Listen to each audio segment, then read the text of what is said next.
Comment se démarquer de ses concurrents? Tu es dans un marché très concurrentiel et tu veux te démarquer de tes concurrents. Alors dans cette vidéo, je vais te montrer les stratégies qui vont te permettre de faire la différence entre toi et tes concurrents. Mais si tu es nouveau, prends-moi le temps de t'abonner sur cette chaîne. Sur cette chaîne, je vous partage tous mes astuces et tous mes secrets que j'utilise. Numéro 1, suivez la tendance. Au début, quand vous commencez dans le business, n'essayez jamais de réinventer la roue. Suivez la tendance, faites comme tout le monde. L'avantage qui est de suivre la tendance, c'est que quand vous suivez les marchés, quand vous suivez comment est-ce que les choses évoluent, d'abord numéro 1, vous apprenez du marché où vous intégrez. Vous apprenez au moins les différentes méthodes qui réussissent et qui ne réussissent pas. C'est ça l'avantage quand vous faites comme tout le monde, ok? En fait, comme tout le monde, vous apprenez au moins des erreurs et vous apprenez à ne pas commettre les mêmes erreurs que les autres ont commis en commençant dans les business. Alors, une fois maintenant que vous avez appris comment est-ce que les marchés fonctionnent, comment est-ce que les gens font pour avoir beaucoup plus de ventes, là maintenant nous allons passer à l'étape numéro 2. L'étape numéro 2, c'est l'analyse des faiblesses, ok? Analysez en détail et quelles sont les faiblesses de vos concurrents. Regardez les négatifs sur vos concurrents. Alors, si vous prenez le temps de faire l'étude sur vos concurrents, donc vous prenez le temps de faire des études sur leurs faiblesses, alors vous allez prendre des faiblesses qui ont vos concurrents et vous allez l'utiliser comme maintenant votre force. C'est vraiment essentiel si vous voulez développer votre business ou si vous voulez faire la différence avec les business. Prenons peut-être les cas des supermarchés, ok? Beaucoup de gens se plaignent que les accueils dans les supermarchés ne sont pas formidables. Donc, les gens ne savent pas comment acquérir un client. Et vous, maintenant, vous pouvez prendre cela comme avantage. À chaque fois que vous voyez un client venir vers vous, vous faites le tout possible pour bien acquérir les clients, bien traiter ces clients. L'objectif, c'est quoi? Quand vous faites cela, l'objectif, c'est de dire aux clients que nous avons besoin de vous revoir prochainement. Ok? Si les clients remarquent qu'ils peuvent vous faire confiance, là, vous aurez de l'avantage sur vos concurrents. Beaucoup plus de gens négligent les points faibles alors que c'est ça même les plus importants. Quand vous répondez à un besoin qui est réel, là, vous allez vous démarquer de votre concurrent. Les gens ne savent pas. Dans le monde des business, ce qui fait beaucoup plus la différence, ce sont des petites choses. Ce sont des petits points. C'est ce qui fait beaucoup plus la différence. Si vous avez maîtrisé ces petits points, vous pouvez faire énormément de l'argent. Alors, ne regardez pas la globalité. Regardez souvent dans les petits détails et regardez comment est-ce que vos concurrents font et essayez un peu d'adopter la stratégie et essayez un peu de voir qu'est-ce que vos concurrents font des meilleurs que vous. Copiez ce qu'ils font, mais faites-les différemment avec vos propres méthodes et vos propres stratégies. Ok? Alors, comme troisième étape pour se démarquer de ses concurrents, travaillez sur les longs termes.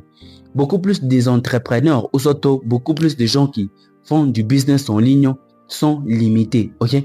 Sont limités par rapport au temps. C'est pourquoi ce que je recommande à tout le monde qui veut se lancer dans les business. Il faut normalement savoir de quoi est-ce que vous avez besoin exactement. Ok? Parce que beaucoup de gens se perdent en travaillant sur les courts termes. Pourquoi? Ils suivent la tendance. Ils regardent peut-être si les gens ont réussi dans les business et aussi se lancent constamment dans ces business. Si les gens ont réussi dans le dropshipping et aussi se lancent dans les dropshipping. Si les gens ont réussi dans la création du contenu en ligne et aussi se lancent dans la création du contenu en ligne. Alors que cela nuise constamment à leur performance. Vous aussi, ce que vous devez faire, c'est comment? Donc, si vous vous lancez dans les business, choisissez un business que vous pouvez travailler sur les longs termes. Ok?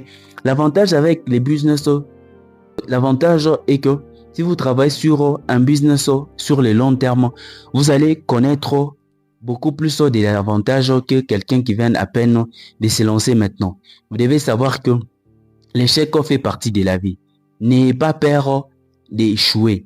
N'ayez pas peur de faire les choses différemment que les autres. Plus vous êtes sur un marché et plus vous apprenez beaucoup plus. Donc, le marché en question, vous devez savoir comment la maîtriser. Donc, si vous maîtrisez un marché, vous allez voir comment est-ce que vous allez vous différencier de la concurrence, ok? Et pour mon dernier point pour finir, si vous travaillez sur les longs termes, il faudra aussi savoir alors, une fois que vous travaillez sur le long terme, vous aurez beaucoup plus de l'avantage sur vos concurrents. Pourquoi est-ce que et comment est-ce que vous aurez de l'avantage sur vos concurrents? Parce que premièrement, d'abord, vous allez maîtriser les marchés, savoir exactement comment est-ce que les marchés fonctionnent. Prenons peut-être l'exemple, vous êtes sur les marchés de la restauration, ok? Vous savez exactement quels sont les produits qui fonctionnent, quels sont les produits qui ne fonctionnent pas. Si vous êtes dans la mode et habillement, vous allez savoir quels sont les vêtements qui se vendent très fréquemment et quels sont les vêtements qui ne se vendent pas. Ça, c'est déjà l'avantage si vous travaillez beaucoup plus sur les longs termes. Alors, comme point numéro 6, ce que vous devez faire est que sur les 6e points, ce que vous devez faire, c'est savoir innover. Ok? Si vous êtes sur un marché, ne restez pas seulement sur les mêmes méthodes. Ok? Il faudra savoir au moins comment savoir innover. Que ce soit votre produit ou que ce soit que la marchandise que vous proposez. Il faudra savoir comment innover. Ok? On dit souvent que les clients est roi, mais vous devez savoir que les clients c'est un roi, mais un roi fainéant. Ok? L'être humain n'est jamais satisfait. Si vous créez un produit, il faudra toujours innover. Je vais vous donner une anecdote de Nokia. Ok? Vous savez pourquoi est-ce que Nokia avait perdu sur les marchés? Nokia avait perdu sur les marchés, pourquoi? Parce que lui, il restait seulement sur les mêmes méthodes. Ok? Les méthodes archaïques.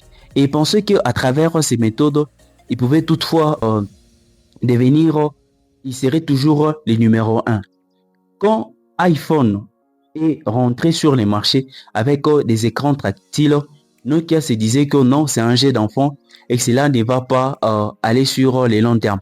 Alors que c'était l'erreur monumentale, ok?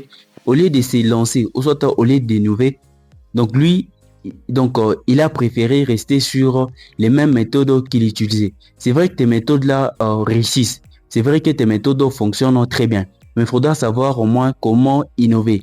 C'est ce que les grandes marques ont compris. Quand je parle des grandes marques, je parle notamment des iPhone et je parle des Samsung.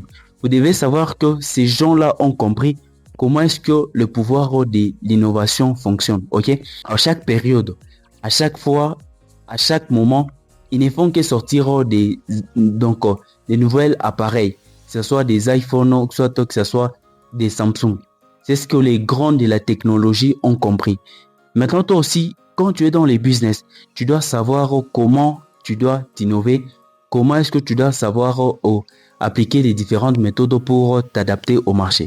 Si tu ne fais pas de l'innovation ton quotidien, tu vas voir que tu vas perdre beaucoup plus de clients et tu vas perdre beaucoup plus d'abonnés. C'est ça le plus important. Dans les business, il faut savoir comment innover, savoir comment rester sur la tendance, savoir regarder les faiblesses de ses concurrents, savoir travailler sur les longs termes. Si tu travailles sur tout ce que je viens de te dire, en tout cas, il est en tout cas impossible que tu ne puisses réussir dans les business. Merci beaucoup d'avoir suivi l'intégralité de la vidéo.